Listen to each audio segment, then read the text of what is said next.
And the Georgia Department of Natural Resources, they are searching for a swimmer in Lake Lanier. It's been a very busy week for the department. Another swimmer drowned and another was electrocuted in the water. We still don't know what went wrong there, but 11 Alive's Teresa Bowles talked to the swimmer's family and has a warning from the U.S. Army Corps of Engineers. The Army Corps of Engineers says it doesn't have any recorded cases of electrocution on Lake Lanier. And while rare, this could serve as a reminder to boaters to get an electrician to double check their docks. 3 people lost their lives in Lake Lanier this past weekend. It was a tough weekend.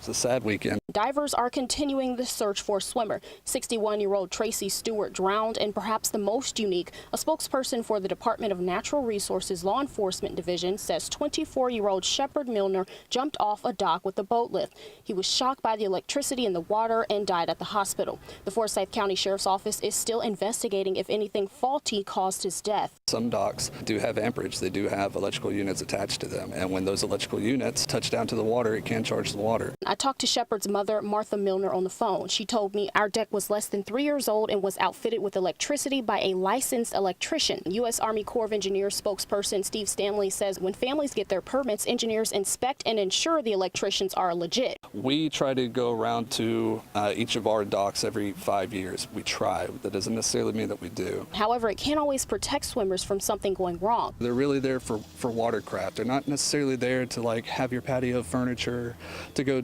jumping and diving and swimming out of. Martha said the family has owned their lake property for more than 60 years and told me Shepard loved the lake. Almost every week he would spend his day off riding with the jet ski, swimming, or just snoozing on the dock to some music. While she's planning a funeral for her son, she told me she wonders what could have possibly gone wrong. Until the investigation reveals this, Stanley offers these tips to boaters and swimmers. Clean up of your dock area to make sure there's no tripping hazards, any exposed wires specifically, or anything that can kind of hang down or hit somebody in the head. Please wear a life jacket. In Flowery Branch, Teresa Bowles, 11 Alive News.